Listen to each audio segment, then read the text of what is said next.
Bueno, ya me he permitido enviarles o devolverles su laboratorio ya con la evaluación. Ese laboratorio, la idea es que les sirva a ustedes de repaso, de ver dónde están sus errores. Ese debe ser realmente un apoyo muy importante para sus estudios. Yo les recomiendo a ustedes que efectivamente lo revisen, vean dónde están sus errores, analicen la ley y así no se les va a olvidar. Espero yo eso.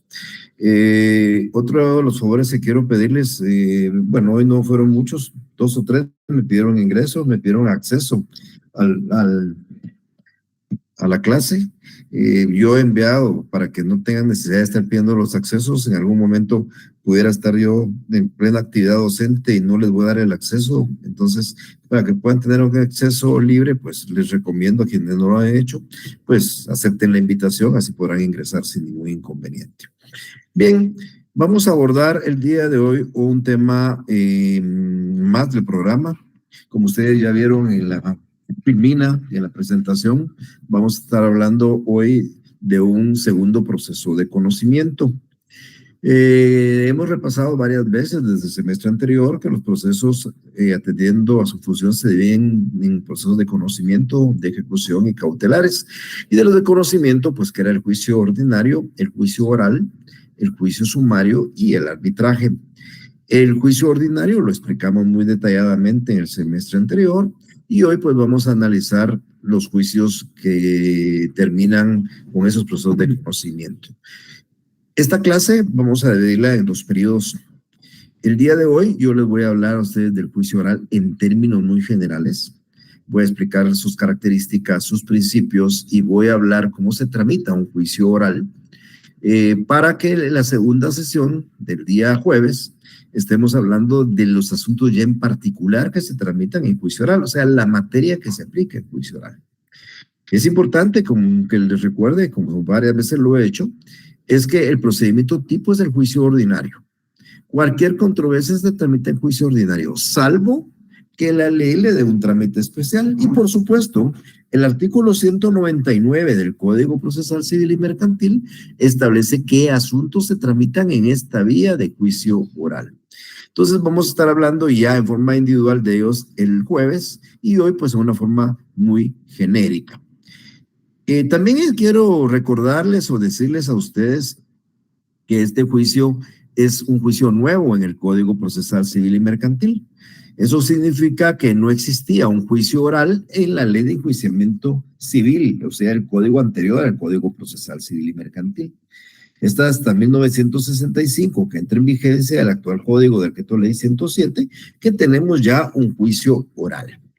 También es importante contarles a ustedes que los autores del código, quienes redactaron el proyecto de código, pues en sus memorias indican que fue base para el trámite y establecer este juicio oral, el juicio oral que actualmente se regula en el Código de Trabajo. Es decir, a mediados del siglo pasado, solo el derecho laboral tenía un procedimiento oral. No lo tenía el derecho civil, ni el derecho penal, ninguna otra de las ramas. Es derecho laboral en el Código de la Revolución de los años 40, del siglo pasado, el actual Código de Trabajo se regula un procedimiento ordinario, pero es oral. Y eso sirvió mucho de base para este proceso. Los autores del código estimaron que este proceso era el que estaba en boga y efectivamente así es. De hecho, quiero decirles que a eso vamos a que realmente los procesos sean eminentemente orales. En Europa y en los Estados Unidos, los procesos orales creo que son orales desde el siglo XIX y en Sudamérica, pues a principios del siglo XX. Por eso fue que los autores decidieron como una práctica, como una prueba, como un experimento, introducir este juicio oral dentro de los juicios de conocimiento. Por ello, cuando hablemos un poco de ello, se van a dar cuenta ustedes que estos juicios se tramitan por lo menos, por ejemplo, para controversias de muy baja cuantía, para asuntos que efectivamente son muy sui generis y que no es que haya una declaratoria eminente de un derecho, sino que efectivamente son situaciones que ya la ley regula y solo hay que declararlas. Pero bien, sobre eso yo voy a estar hablando cuando hablemos de cada uno de los asuntos que se tramitan en ella. Lo más importante de resaltar de este proceso es lo que aparece en este momento en la presentación. Este es un proceso que se desarrolla en forma verbal. Quiero decirles que se puede desarrollar también en forma escrita. O sea, este proceso tiene las dos características. Si ustedes quieren, formulan una petición en forma verbal, o si quieren, la formulan en forma escrita. Ambas situaciones son valederas, pero es el único procedimiento en el cual se puede desarrollar las peticiones a viva voz. En un juicio ordinario no lo podemos hacer, en un juicio sumario igual tampoco no lo podemos hacer, menos en un juicio de ejecución. Además de ello, este juicio es concentrado. Usted recordará que el juicio ordinario se tramita en 69 días, que lo he puesto como ejemplo, porque tiene etapas de días, 9 días para emplazamiento, 30 días para el periodo de prueba, 15 para la vista. Este juicio se caracteriza por ese principio de concentración porque se desarrolla en audiencias, normalmente en una audiencia. De tal manera que el juez le da trámite, señala una audiencia, y en esa audiencia debiera desarrollarse todas las etapas del proceso. Como no da tiempo para todas las etapas, porque limitaciones legales o de tiempo, entonces la ley permite hasta una segunda y tercera audiencia, pero se desarrolla en audiencias. O sea, si ustedes quieren contestar la demanda, es en una audiencia. Si ustedes quieren interponer excepciones, bueno, esto voy a explicar, es en una audiencia. Por eso es que se desarrolla en audiencias y, por supuesto, como se desarrolla en audiencias, de ser mediadas por un juez. O sea, el principio de inmediación es importante porque se desarrollan en presencia del juez. Entonces, el juicio oral es aquel que se desarrolla en forma verbal, es concentrado la mayor parte de sus actos procesales en audiencias y se desarrolla frente a la presencia del juez. Hay ciertas características que son importantes bien resaltar y que lo diferencian de otros procesos de conocimiento. Por ejemplo, primero el procedimiento es verbal, como ya lo mencioné. Esto no pasa en ningún juicio, se desarrolla a viva voz. Ustedes quieren presentar la demanda, lo pueden hacer verbal. Quieren contestar la demanda, lo contestan en forma verbal. Quieren interponer excepciones, quieren proponer prueba, quieren ofrecer prueba, quieren impugnar, plantear impugnaciones, lo pueden hacer en forma verbal. También lo pueden hacer por escrito. Pero reitero, la característica es que este proceso es verbal, no como los demás que son eminentemente escritos. Otra de las características de este procedimiento oral es que se aplica para ciertos asuntos. Hace unos minutos yo les decía que el juicio ordinario es el prototipo de los procesos. El juicio ordinario lo aplicamos nosotros para cualquier proceso que no tenga un trámite especial. El juicio oral, en el 199, y al final de la plática de hoy les voy a dejar el listado, establece qué asuntos se tramitan en juicio oral. En la clase del jueves yo les voy a dar ejemplos para que entendamos a qué se me refiero cuando hablo de esta clase de proceso. Porque ¿qué es lo que pretendo yo? Que cuando ya su cliente llegue a su oficina y le cuente el caso, usted sepa a qué se refiere y sepa por dónde debe de tomar el camino. Si el asunto que su cliente le está explicando es un asunto que encuadra en juicio oral, el trámite es juicio oral. Si no encuadra ahí, bueno, en este momento la opción es juicio ordinario, aunque podría ser en el futuro, cuando hablemos de eso, juicio sumario. Entonces, nosotros tenemos que entender cuál es el caso, cuál es el problema, para saber cuál es el camino que tenemos que recorrer. Y reitero, el 199 nos dice cuáles son esos asuntos determinados que se tramitan en el juicio oral. Y otras leyes, como la ley de tribunales de familia o la ley de marcas y patentes, que también nos da esta vía como juicio oral. Algo que no puede pasarse en ningún juicio, los que vamos a estar viendo ahora, porque eso se los he mencionado a ustedes hasta la saciedad, es que el juicio ordinario, por ser el prototipo de los procesos de conocimiento, bueno, el prototipo de los procesos se aplica sus normas por analogía a las demás. Y el juicio oral no sale de esa situación. Entonces, si yo quiero saber cómo se redacta una demanda en juicio oral, me tengo que ir a recordar cuáles son los requisitos de la demanda en juicio ordinario. Si yo quiero recordarme cómo yo solicito una declaración de parte, cómo formulo unas preguntas en una declaración de parte, cómo solicito una declaración de testigos, cómo interpongo una excepción previa, qué excepciones previas puedo plantear, qué medio de prueba puedo proponer, yo me voy a juicio ordinario y por analogía las aplico en el juicio oral. O sea, en el juicio oral ustedes no van a encontrar cómo se tramita una declaración de parte, porque eso está en juicio ordinario. No van a encontrar ustedes qué medios de impugnación, eso está en la parte general. En este caso, en el último libro del código. No les dice el juicio ordinario, el juicio oral, no les dice qué excepciones pueden plantear. Eso está en lo que se refiere al juicio ordinario. Entonces, nosotros aplicamos por analogía las normas en el juicio oral. Claro, en aquellas cosas que se contradigan, no lo podemos aplicar.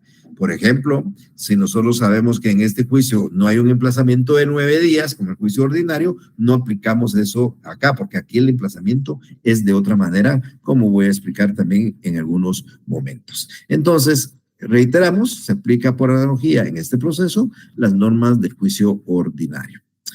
Es un procedimiento por audiencias, es decir, que es concentrado. Recuérdense que el semestre pasado, cuando les hablé del principio de concentración, les dije que es aquel en el cual se busca que en un proceso el mayor número de etapas procesales se desarrollen en el menor número de audiencias. Y esto es típicamente propio de un juicio oral. Si yo aquí les voy a adelantar en un minuto, les voy a explicar en un minuto, que lo que hace el juez es señalar una audiencia, y en esa audiencia hay que intentar conciliación, hay que contestar la demanda, hay que interponer excepciones previas, excepciones perentorias, proponer prueba e inclusive diligenciar prueba, se van a dar cuenta que en un solo día se puede hacer todo, lo que nosotros posiblemente hacemos en 45 días en un juicio ordinario. Eso es algo importante porque lógicamente le va a dar celeridad y economía a este procedimiento, va a ser más rápido, va a ser económicamente más barato y seguramente pues evitará tener también mucho desgaste en el sistema judicial. Y otra característica también para que no se les olvide es, se lo explico de esta manera, es que es conciliatorio. Esto significa que el proceso es conciliatorio, significa que nosotros tenemos que intentar, los jueces, me refiero a los jueces, intentar obligadamente la conciliación en un juicio oral. En un juicio ordinario nunca vimos nosotros esa circunstancia. En un juicio ordinario nunca expliqué yo la conciliación como una etapa obligatoria. En un juicio ordinario, si ustedes quieren que haya una audiencia de conciliación, se la piden al juez. El juez la señala y las partes llegan e intentan una conciliación. O el juez de oficio estima y la señala. Pero en el juicio oral no, en el juicio oral es obligación del juez intentar la conciliación. O sea, es una etapa propia del juicio. No la podemos obviar. Primero hay que intentarla. Si no se logra, pues continuamos con el proceso. Como en algunos minutos también procederé a explicarlo. Los principios procesales del proceso civil se aplican al juicio oral, pero hay algunos principios que son muy particulares, son muy especiales o simplemente prevalecen mucho en este juicio. Y eso me voy a explicar. Por ejemplo, primero la oralidad. Cuando yo hablé de principios en su oportunidad, explicamos la oralidad, explicamos la escritura, explicamos algunos principios, pues aquí la oralidad prevalece. Este proceso sí es oral, puede ser por escrito, pero su naturaleza jurídica es que es oral. Y por consiguiente aplica mucho la oralidad. Y como es oral, pues lógicamente tiene que desarrollarse en audiencias frente a un juez, porque se le va a decir, se le va a hablar. Entonces, si es de esa manera, entonces nosotros tenemos que aplicar el principio de concentración. Se desarrolla en audiencias. Y como expliqué hace unos minutillos, es factible que en una sola audiencia se lleve a cabo todo el proceso oral. El principio de mediación no puede faltar por estar realizado en audiencias. Eso significa de que el juez debe estar presente en esas audiencias, el juez debe escuchar a las partes, es una actividad directa del juez con las partes, por eso se llama inmediación. Un principio de economía, como es un proceso relativamente corto, pues esto ahorra recursos de la actividad jurisdiccional y por supuesto también recursos económicos de las partes. Este proceso también aplica un principio de celeridad. Un juicio ordinario dura 69 días, un juicio oral dura 32 días. En la práctica ya les dije a ustedes que puede ser 6.9 años en un juicio ordinario y 3.2 años en un juicio sumario.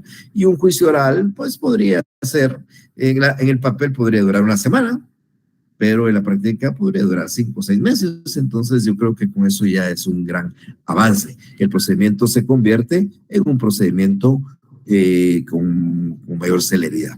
Y por último, es un proceso que aplica el principio de publicidad, como en todos los procesos civiles. Los actos del proceso son públicos, cualquiera los puede examinar, los puede revisar, inclusive puede estar en una audiencia, salvo que se trate de asuntos de menores de edad o incapaces, que por supuesto requieren cierta reserva. Por consiguiente, pues en términos generales hay publicidad en esta clase de proceso oral.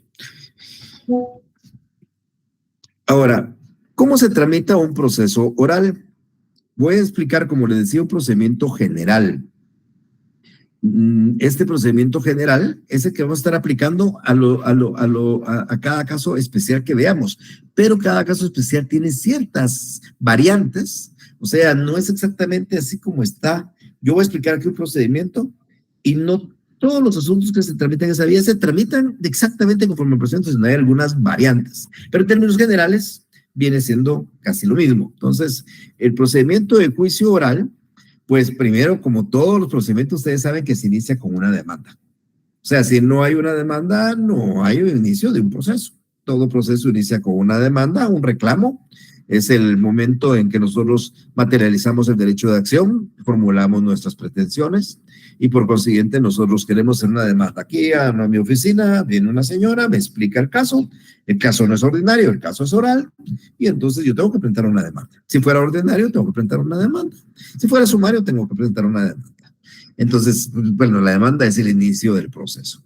Pero esta demanda en esta clase de proceso podría yo presentarla directamente ante el secretario del tribunal. Podría ir yo al tribunal y exigir presentarla verbalmente y formularla en forma verbal, porque la ley me lo permite. En la práctica no crean que es tan fácil, ¿verdad? Los tribunales tienen tanta actividad que difícilmente un secretario les va a recibir una demanda oral. Pero en muchos departamentos o municipios los jueces ordenan recibir las demandas en forma verbal. Entonces se hace en forma verbal o se hace en forma escrita. Siempre recordándose que tenemos que cumplir lo que dice el artículo 61 sobre todos los requisitos de un primer escrito, el 62 de un lugar para hacer notificaciones, o las copias, perdón, el 79 lugar para hacer notificaciones, el 106, 107 que dice que hay que ir con fundamento de derecho, un ofrecimiento de pruebas, peticiones de formas claras y precisas, todo lo que ustedes escucharon, aprendieron y entendieron del juicio ordinario. Solo que con la idea que puede ser en forma verbal.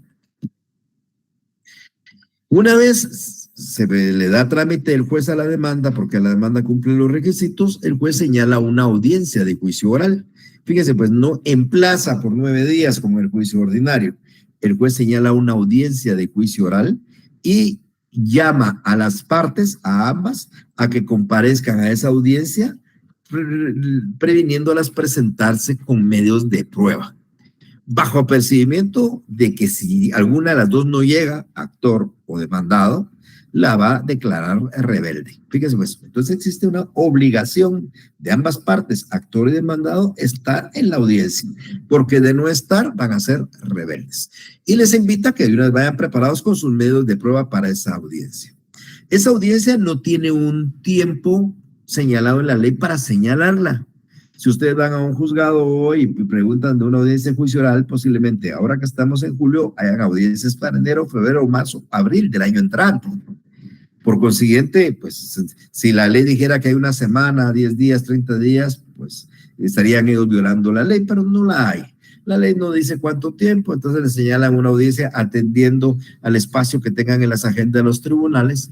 Pero lo que sí dice la ley es que para que esa audiencia se lleve a cabo en forma legal, la notificación de esa audiencia sí debe notificarse con cierta anticipación.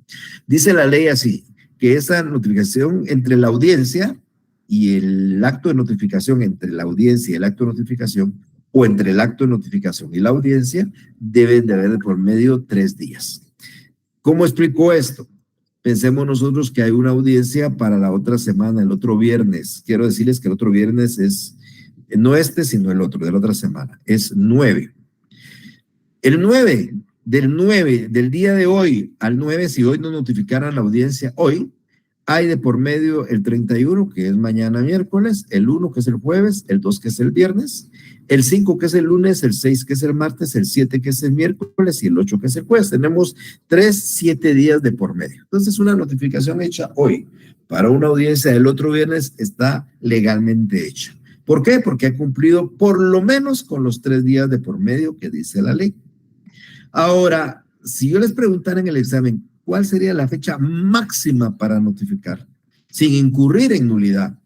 Entonces, habríamos que hacer las cuentas. Si la audiencia es el viernes, 3 días de por medio sería el jueves, el miércoles y el martes, entonces el día máximo para notificar sería el día lunes. Si el lunes se notifica, está martes, miércoles y jueves de por medio y viernes la audiencia. Entonces se convierte en una audiencia legal. Así lo dice la ley. Entonces, más de 3 días de por medio, ningún inconveniente. 3 días de por medio es lo legal y menos de 3 días incurriríamos en una nulidad por vicio en el procedimiento al llevar a cabo una audiencia que no se notifica conforme lo establece la ley. Entonces, se señala a la audiencia, el juez le admite la demanda, señala a la audiencia, apercibe que comparezcan las partes a la audiencia bajo apercibimiento de dejarlos declarados rebeldes con sus respectivos medios de prueba y es obligación estar presente ese día de la audiencia.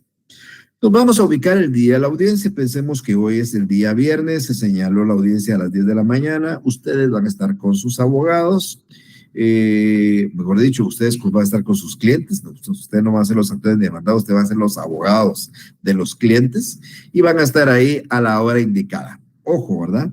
No un minuto más del tiempo. Quiero contarles muy brevemente que hace poco, recuerdo yo, hace como un año, me habló una persona para que le tramitara su proceso, el cual yo no quise aceptar. Le recomendé que usara otro abogado, no quise aceptarlo, pero era por cuestión de que no quería llevar ya más asuntos de esa naturaleza.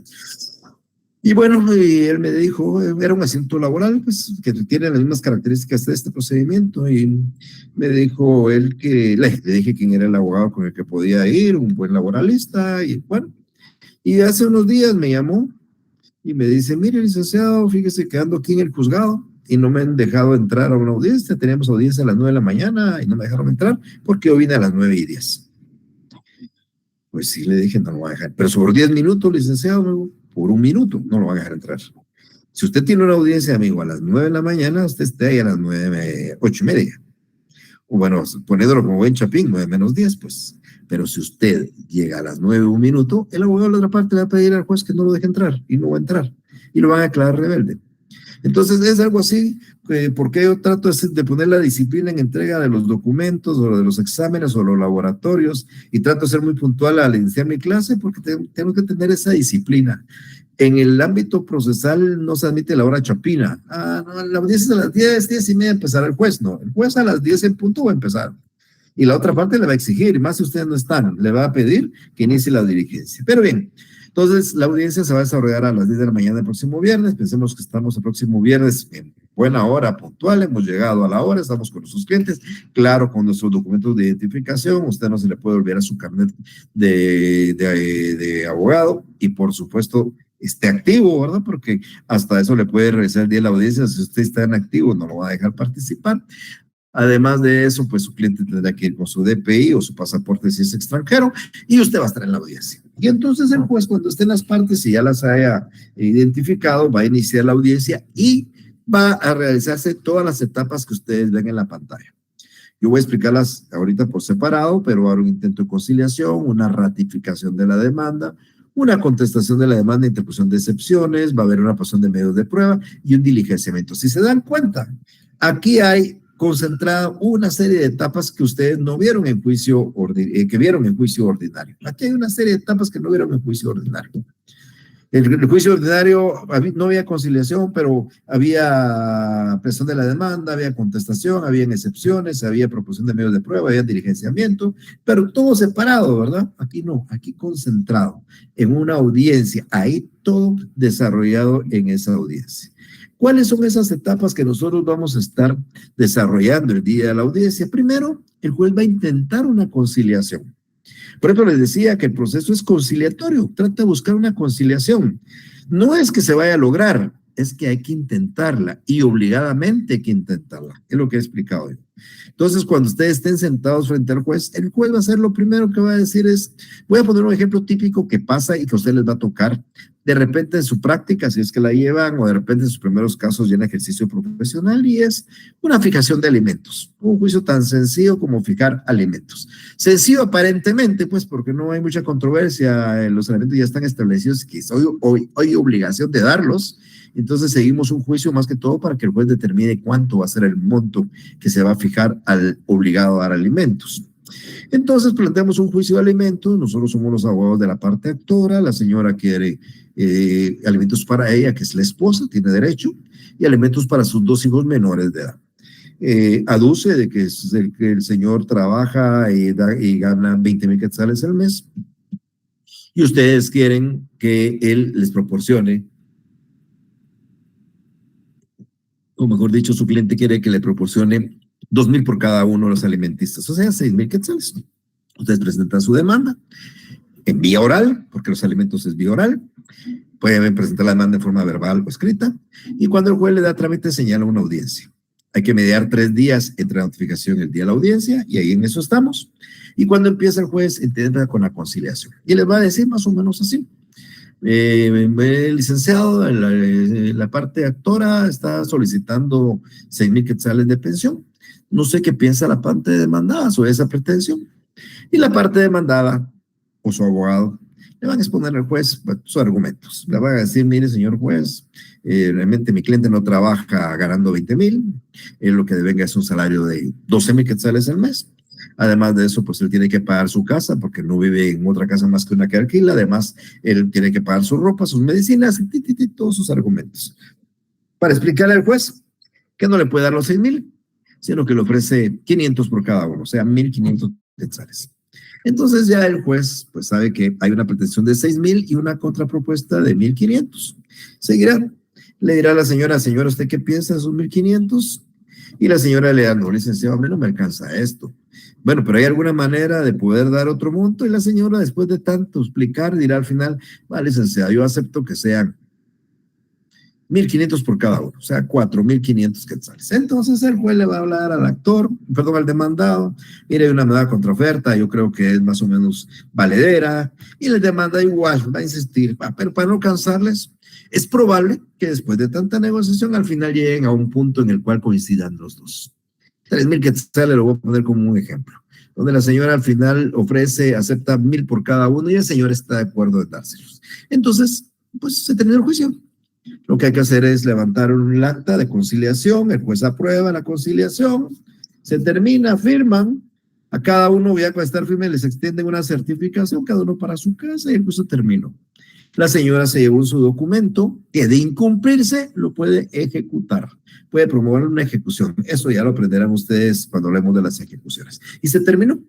Ese documento que la señora se lleva es el documento que uno esperaba recibir cuando dictaron la sentencia, pero no tuvimos que llegar hasta allá. Simplemente lo hemos resuelto en la primera audiencia, en una conciliación que siempre intenta el juez, porque en juicio oral es obligatorio intentar la conciliación.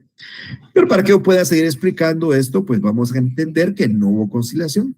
Por más que el juez intentó, hizo propuestas y todo, no aceptaron ninguna propuesta y ambos decidieron seguir con el juicio.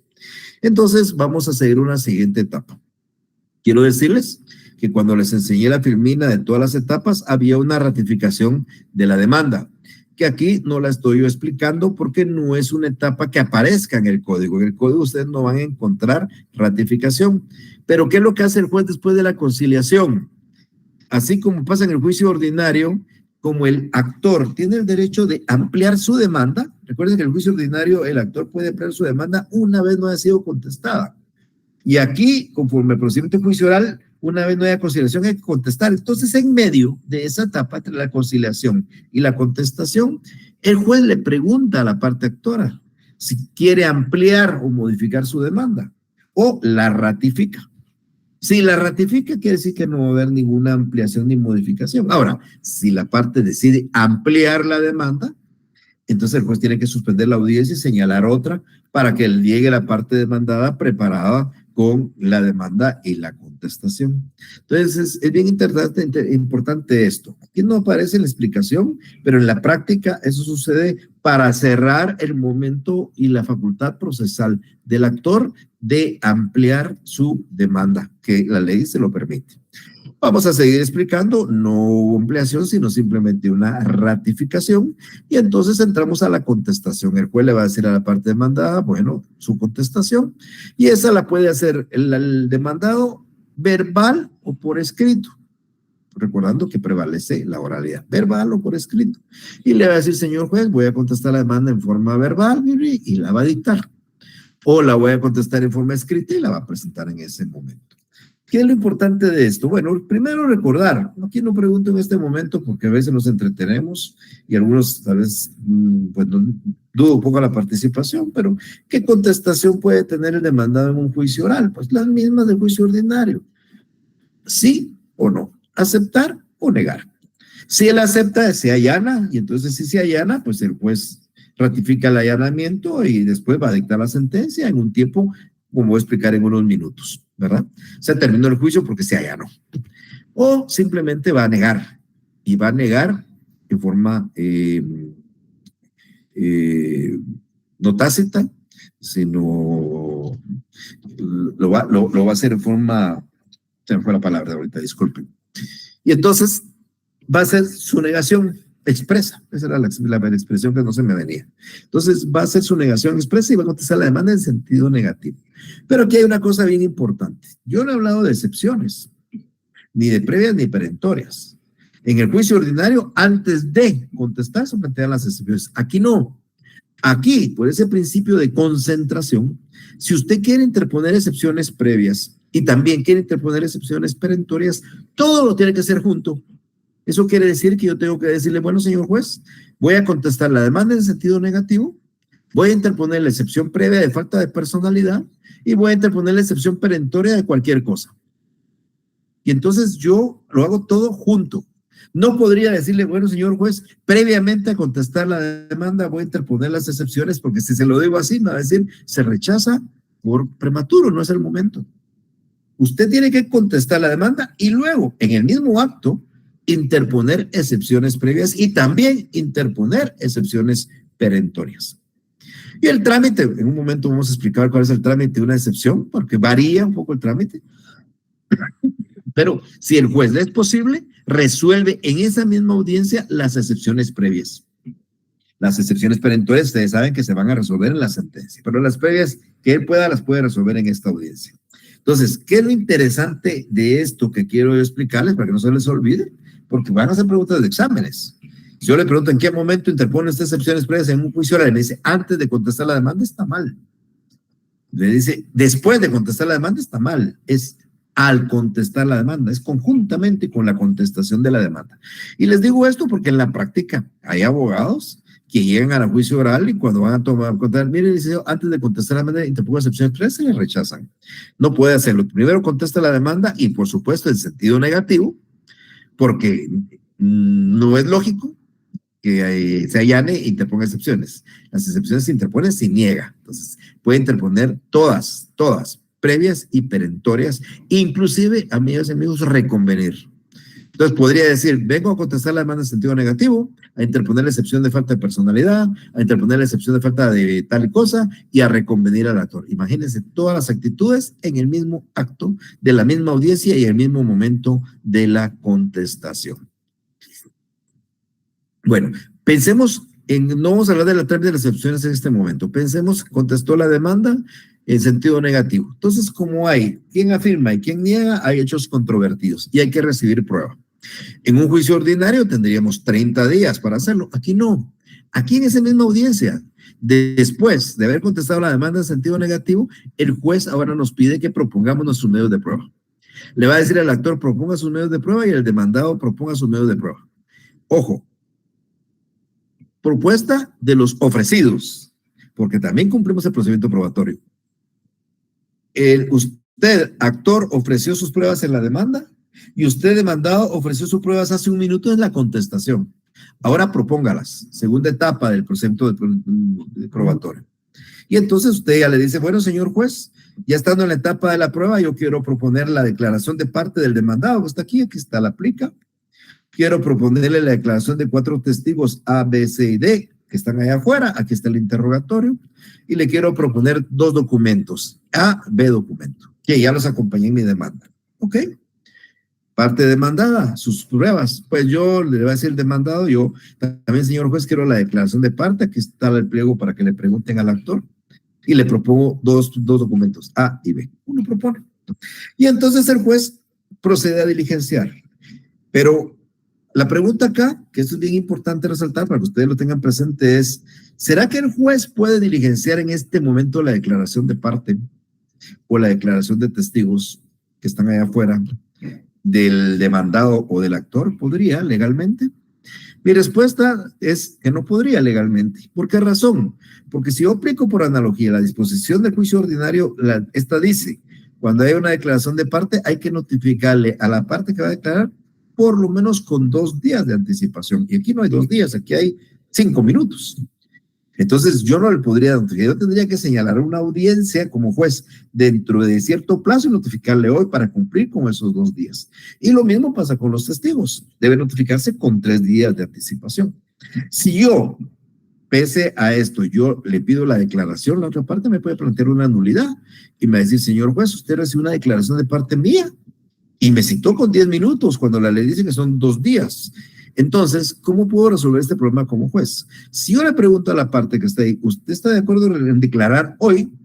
Y la parte está de acuerdo en declarar, se da la convalidación, porque me está él aceptando el hecho de que el acto no es nulo, pero está aceptando en que sea válido y lo está haciendo expresamente porque quiere participar. Normalmente uno como estrategia no acepta eso, ¿verdad? Uno como estrategia quiere que eso se difiera, que se vaya para otro día, pero hago esta aclaración. En cambio, la prueba de documentos, sí, el prueba de documentos el juez en el mismo momento va a decir, bueno, se tiene como prueba por la parte actora el documento A y B y por la parte mandada también el documento B y los va a incorporar. Eso ya lo diligenció.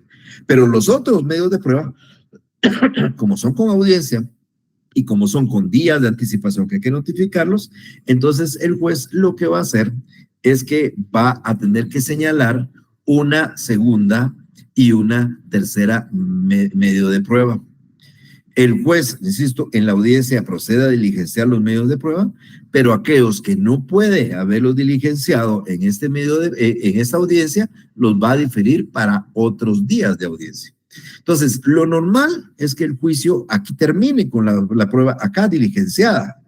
Imagínense que la prueba hubiera sido solo documentos, se diligenció todo, hoy terminó. Ya solo procede a dictar la sentencia. Pero como en este proceso y en este ejemplo he propuesto otros medios de prueba que hay que señalar a audiencia, entonces el juez, como no lo puede hacer en esta misma audiencia, tiene la posibilidad de señalar una segunda y hasta una tercera audiencia. La segunda audiencia en un máximo de 15 días y la tercera audiencia en un máximo de 10 días después de la segunda. Pero ¿para qué son estas audiencias? Es bien importante, es solamente para diligenciar aquellos medios de prueba que no haya podido diligenciar en la primera. Entonces, es bien importante que tengan presentes esto. La primera audiencia se lleva a cabo todo, inclusive diligenciar algunos medios de prueba.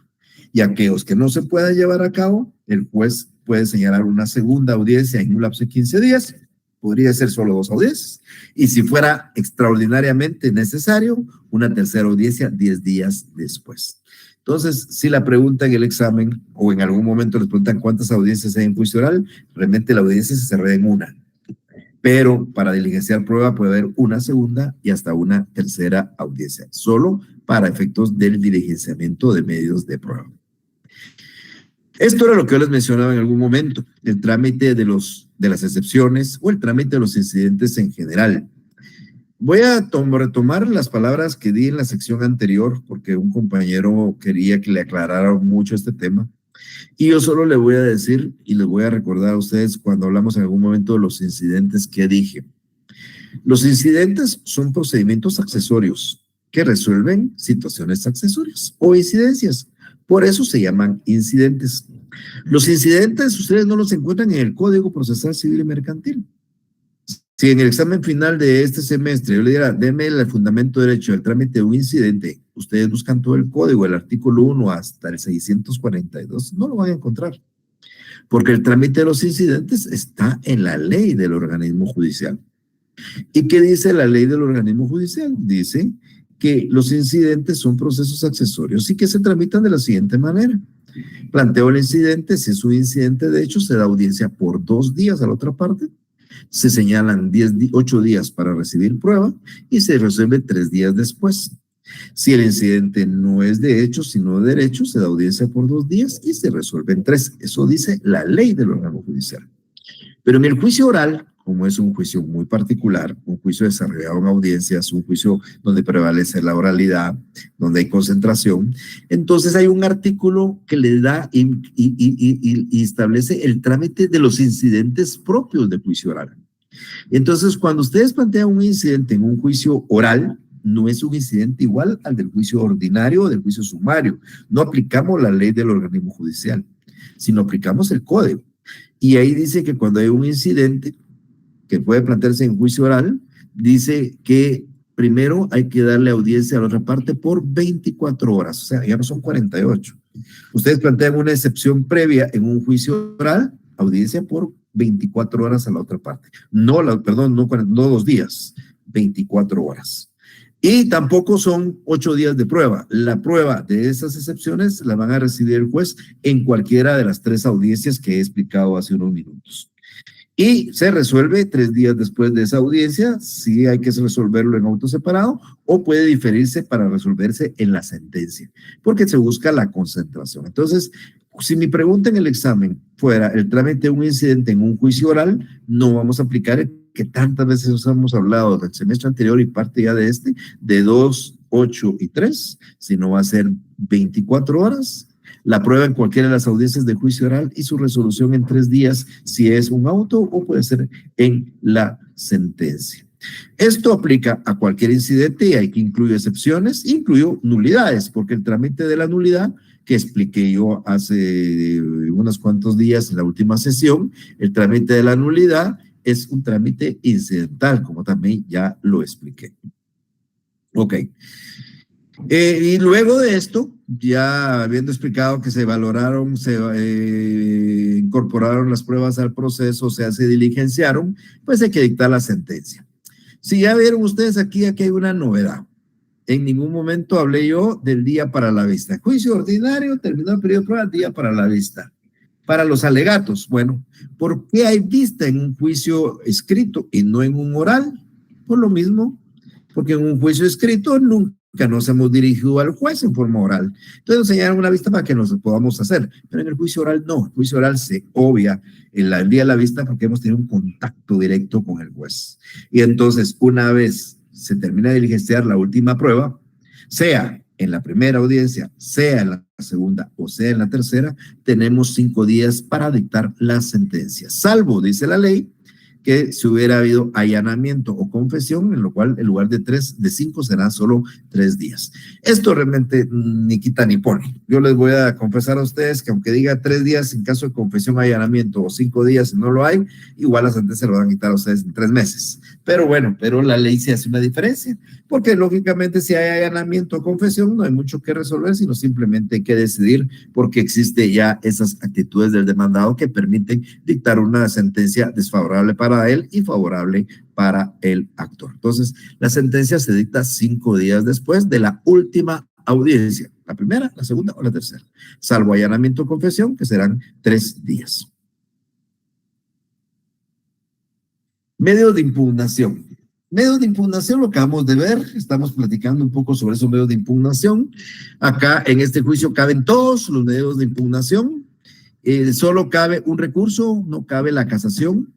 Aquí no lo puse en la filmina, por favor tome nota de eso. O sea, casación no cabe en juicio oral, pero sí cabe la apelación, pero la apelación no cabe como aparecía en la explicación, que cabía contra autos y que resuelven excepciones que dan fin al proceso o autos que se resuelven en pieza separada o sentencias. No, aquí solo la apelación, solo contra la sentencia, contra nada más. Solo la sentencia es apelable. Podemos plantear revocatoria contra los decretos, podemos plantear aclaración, ampliación contra autos y sentencias, podemos plantear la nulidad contra violación de ley y procedimiento. Esos medios de impugnación son aceptables, revocatoria contra decretos, pero en relación a recursos no cabe la casación más que el recurso de apelación y es solamente contra la sentencia. Por último, la materia. Aquí yo no voy a explicar esto, yo solo quería ponérselos en la pantalla para que ustedes tuvieran una idea. El jueves es la clase que voy a explicar cada uno de estos puntos y lo entiendan. Bueno, conforme al artículo 199 y algunas otras leyes, los asuntos que se tramitan en juicio oral están establecidos fundamentalmente para efecto de estudio. El 199 les va a servir. Y dice el 199 que se tramitan en esta vía asuntos de menor cuantía, o sea, no de mayor cuantía, sino de menor cuantía, asuntos de ínfima cuantía. Voy a explicar qué consiste cada uno de ellos y las diferencias en su procedimiento. Todos los asuntos relativos a la obligación de prestar alimentos, o sea, si ustedes quieren plantear un juicio de fijación, de aumento, de rebaja, de suspensión, de extinción, es la vía oral. Y la ley, conforme a las reformas últimas a la ley de tribunales de familia, todos los asuntos de familia se tramitan en juicio oral. Esto incluye el divorcio.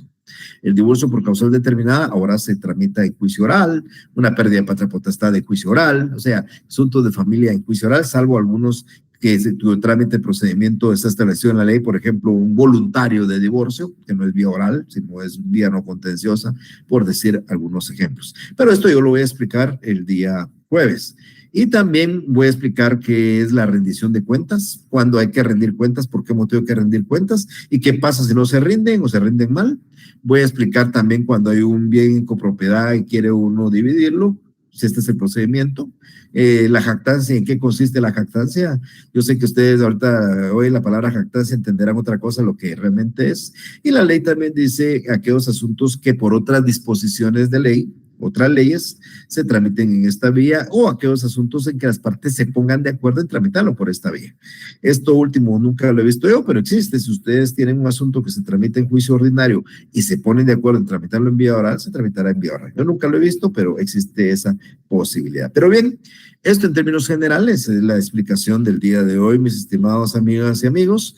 Si ustedes tienen alguna duda, por favor, este es el momento para poder preguntar lo que ustedes necesiten y salir de algunas dudas. Andrés, por favor, si es tan amable. Licenciado, perdone, ¿podría explicarme nuevamente cuándo sucede la ampliación en este juicio oral? Bueno, usted puede ampliar su demanda, ampliación como recurso o ampliación de la demanda, perdón. Sí, ampliación como el de la demanda. Bueno, mire Andrés, usted cuando plantea un juicio ordinario, oral, sumario, usted puede ampliar su demanda una vez la otra parte no la haya contestado. O sea, usted hizo una demanda y cuando de repente en el camino se dio cuenta que le faltó agregar un medio de prueba, le agregue algún hecho en particular, alguna pretensión, y usted pide ampliarla, pero lo puede hacer siempre y cuando la otra parte no haya contestado. Lo mismo en un juicio oral. Si usted se dio cuenta en un juicio oral que presentó la demanda, pero vio un medio de prueba y se acordó que lo tenía y lo quiere agregar, amplía su demanda, o una pretensión más, la agrega, amplía su demanda, o un hecho más, lo amplía. Lo mismo en un sumario. Entonces, usted como actor decide cuándo la va a ampliar, ¿verdad? Yo tuve un caso último, hace cuestión de un par de meses, donde nosotros éramos los demandados, fuimos a la audiencia, a la parte actora le interesaba un poquito retardar el proceso. Fíjese, la parte actora era la interesada en esto. Y entonces la parte actora amplió su demanda el día de la audiencia y dijo, mire, quiero ampliar mi demanda en el sentido de que se pida un informe a una dependencia del Estado.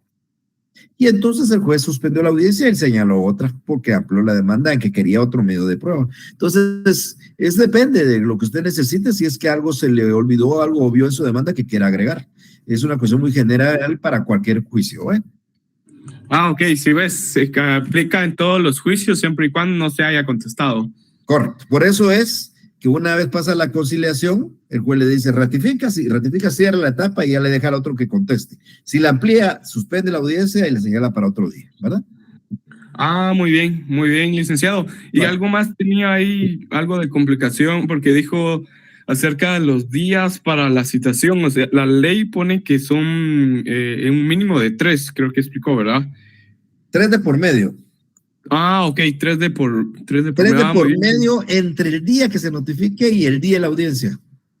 O sea, al final son 5. Si usted cuenta el día de la audiencia y el día de la notificación son 5. Pero la ley, la forma que está redactado dice, entre la notificación y la audiencia deben mediar 3 días, por lo menos. Por eso yo explicaba, si la audiencia es el viernes, el jueves, el miércoles y el martes son 3 días de por medio. Lo más que se puede notificar es el día lunes, para dar la explicación.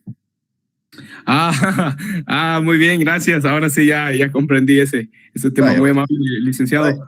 Vaya, Andrés. Betsy, por favor. Buenas tardes, licenciado, con una consulta. Cuando establece que cuando el actor ampliare su demanda, el juez suspenderá la audiencia señalando una nueva. Pero realmente se refiere a la primera audiencia, o sea, él suspende y señala una nueva, pero no puedo interpretar como la segunda audiencia, porque la segunda audiencia no sería lo correcto, sino la primera audiencia. Sí, no, correcto, exactamente. Mire, la primera audiencia podría desarrollarse en varios días, porque el juez suspendió la audiencia y siguió otro día, ¿verdad? Pero exactamente lo que usted está pensando. Lo que pasa es que la ampliación de una demanda suspende la contestación de la demanda. Y como no la puede hacer en ese momento, el juez la suspende y señala otro día, que sigue siendo el primer día de la audiencia.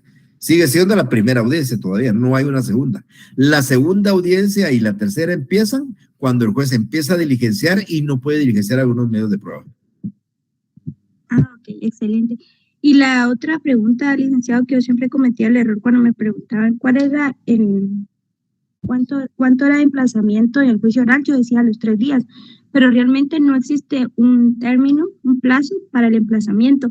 Pero yo quisiera saber por qué el legislador no le pondría un término. Sí lo puso. Dijo que el demandado debe contestar la demanda el día de la audiencia. Eso dijo. O sea que el demandado puede tener 50 días para preparar la demanda o puede tener 5 días para preparar la demanda. Estoy hablando de una cantidad, como no hay un plazo. Entonces, si usted es la abogada del demandado y le notifican hoy una audiencia de enero, el otro año, ya tiene tiempo para preparar su contestación. Pero si le notifican el lunes una audiencia el día viernes, solo tendrá esos 4 días para preparar su contestación. O sea, ahí sí, lo que no dijo el legislador es démosle un tiempecito muy prudencial. No, porque como es un juicio oral, el actor tuvo todo el tiempo para hacer su demanda, el demandado tendrá un tiempo para contestarla. Y el día de la audiencia, ese día la va a contestar. Pero no dejó un tiempo prudencial, le dejó una audiencia para que ese día la haga. Esa audiencia se puede desarrollar en un lapso de 5 días desde la notificación a la audiencia o un lapso de 1 año, eso no lo sabemos, ¿verdad? Ok, muchísimas gracias, licenciado, muy claro. Bueno, ¿alguien más? Sí, Andrés, por favor. Disculpe, licenciado. De todos modos, al contestar la demanda, entendí que se puede hacer los tipos de excepciones y reconvenirse, ¿verdad? Claro. Todo se debe hacer al contestar la demanda. Esa podría ser una característica de este juicio oral. Eso es el principio de concentración, correcto. Así es. Gracias, licenciado. Vaya, Tania, por favor. Licenciado, buenas tardes. ¿Sería tan amable de volverme a explicar los incidentes y la nulidad? Ok, bueno, la nulidad, ahí en el título, el código dice nulidad, pero el trámite de una nulidad es incidentes. Entonces, solo tengo que explicar incidentes. La nulidad se tramita como un incidente, igual como una excepción previa se tramita como un incidente, igual como una falsedad de un documento aportado como prueba se tramita como incidente, igual como la rebaja de un embargo se tramita como incidente. Bueno, el Código Procesal regula un montón de incidentes y la nulidad es un incidente. ¿Por qué el autor puso incidentes y nulidades? No había razón, porque hubiera puesto solo incidentes e incluía nulidades y excepciones y todo lo que le dijo.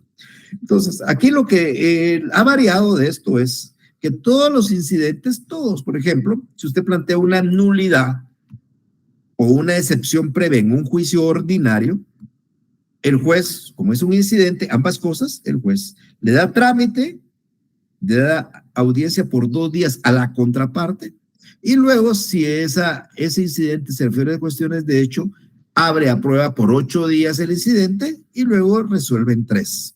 Eso es en cualquier proceso. En el juicio oral, no. En el oral cambia. Si usted en un oral plantea una nulidad o plantea una excepción, el mismo ejemplo, el juez le da trámite, pero no da audiencia por 2 días a la otra parte, sino solo por 24 horas. Primero.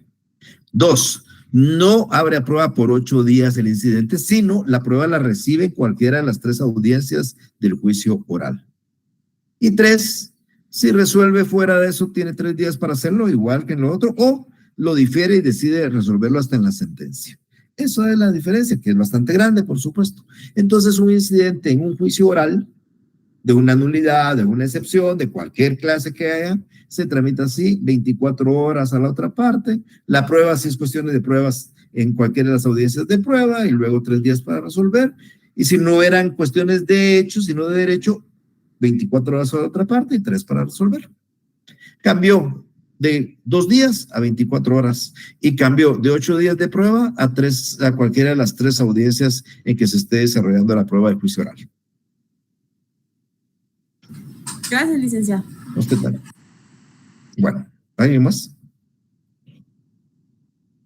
Bueno, el jueves a la misma hora nos vemos, nos preparamos. Tengan una feliz tarde, nos vemos.